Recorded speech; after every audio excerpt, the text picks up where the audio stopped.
Assalamualaikum warahmatullahi wabarakatuh. Kembali di Intip Sukses, apa kabar Anda hari ini? Semoga selalu sehat dan bahagia.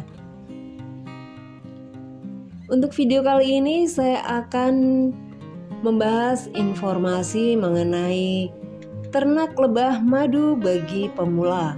Tapi sebelumnya, seperti biasa saya ingatkan untuk selalu like, komen, dan subscribe untuk mendukung channel ini. Dan bagi yang sudah, saya ucapkan terima kasih. Semoga usaha Anda lancar dan berkah.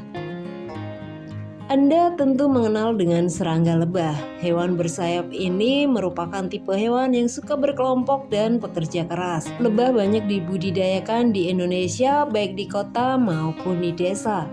Ada banyak manfaat dari budidaya lebah, dan yang paling utama adalah madu. Harga madu saat ini yang cukup tinggi membuat usaha budidaya lebah madu sangat menggiurkan. Apalagi permintaan terhadap madu meningkat pesat setiap tahunnya. Inilah yang membuat sebagian orang memilih untuk membuka jenis beternak lebah madu liar atau lokal secara rumahan. Apalagi saat ini sedang booming sengatan lebah madu dipergunakan untuk pengobatan alternatif. Untuk budidaya lebah madu yang perlu dipersiapkan adalah kandang. Untuk membuat kandang lebah cukup mudah. Anda bisa membuat kandang lebah dari kayu, bambu, atau jenis lainnya dengan ketebalan tinggi, supaya suhu dalam kandang stabil dan terjaga dengan baik. Bahan dasar kandang lebah madu yang paling baik adalah kayu sengon, kayu jati, maupun kayu Kalimantan. Dengan ketebalan 2 cm, pada bagian bawah kandang diberikan alas berukuran sekitar 54 cm x 41 cm. Pada papan dibuatkan lubang untuk sirkulasi udara atau jendela, lalu dilapisi kawat kasa. Untuk membuat kandang lebah madu yang dapat mengundang lebah datang, ada beberapa yang perlu Anda perhatikan. Yang pertama, persiapan alat dan bahan. Bahan yang harus dipersiapkan yaitu papan kayu, seng untuk bagian atap, paku dan bambu. Untuk alat yang harus disediakan adalah palu dan gergaji. Kemudian kedua, ukuran kandang. Ukuran kandang sekitar 30 cm x 30 cm x 20 cm dengan ketebalan papan sekitar 2 cm. Yang ketiga, pada bagian depan kotak atau kandang lebah diberikan lubang sebagai jalan lalu lalang lebah atau jalan keluar masuk lebah madu. Ukuran lubang bisa dibuat sekitar 0,5 cm x 5 cm. Kemudian yang keempat, pengaturan bagian dalam kandang. Bagian dalam kandang lebah perlu dilengkapi frame atau bingkai dengan ketebalan 1 cm sebagai tempat sarang lebah madu. Bingkai bisa dibuat dari bambu dengan ketinggian 15 cm dan panjang 26 cm. Untuk penopangnya adalah kayu. Kemudian yang kelima, membuat penutup kotak lebah. Kotak sarang lebah perlu ditutupi dengan papan yang terbuat dari kayu atau seng. Penutup ini berfungsi sebagai atap kandang lebah. Yang keenam, beternak lebah madu trigona mempunyai sejumlah keunggulan ketimbang beternak lebah madu lokal dan apis. Sebab ternak lebah madu trigona sangat mudah. Di satu tempat saja sudah bisa memadai memulai usaha budidaya lebah trigona.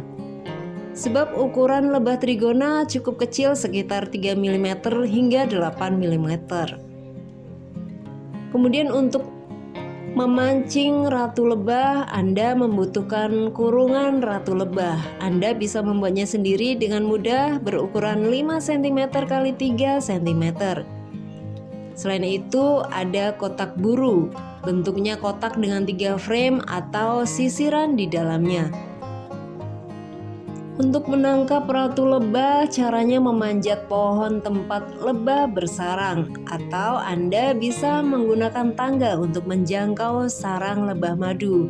Lalu menangkap ratu lebah di dalam sarang tersebut memakai alat perangkap ratu lebah maupun penjepit khusus atau jari tangan sesuai yang Anda inginkan.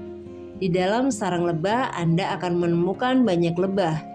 Bagi seorang pemula pasti kebingungan yang mana ratu lebah sebagai pemimpin koloni lebah. Sebenarnya cara membedakan para lebah pekerja atau ratu sangat mudah. Ratu lebah dilihat dari bentuk dan warnanya berbeda dengan kebanyakan lebah. Untuk mendapatkan ratu lebah maka Anda akan bersentuhan langsung dengan sarang lebah. Pastinya ketika menyentuh sarang lebah pun para lebah akan panik. Kemudian berhamburan terbang lalu mengerumuni Anda. Dengan kostum yang Anda pakai yakni topi, sepatu, dan pakaian khusus mampu melindungi dari sengatan koloni lebah. Tetaplah fokus untuk menangkap ratu lebah madu sampai berhasil. Selanjutnya masukkan ke dalam kotak kecil atau kurungan ratu lebah yang sudah Anda sediakan sebelumnya. Dengan berhasil menangkap ratu lebah, maka dengan sendirinya koloni lebah akan mengikuti keberadaan ratu lebah madu. Jika para lebah sudah masuk ke dalam kain kasa, kemudian kain kasa ditutup rapat lalu dibawa untuk diternakan. Koloni lebah yang tersisa dalam jumlah banyak pastinya akan mengikuti ratu lebah dan para lebah pekerja di dalamnya. Kemudian simpanlah ratu lebah ke dalam kandang lebah dengan hati-hati. Usaha budidaya lebah madu memang mempunyai resiko dan kendala tersendiri terutama bagi pemula. Nah, itulah informasi mengenai ternak lebah madu, dan bagi Anda yang berani mencoba untuk beternak lebah madu ini, silakan tulis di kolom komentar. Dan terima kasih, salam sukses.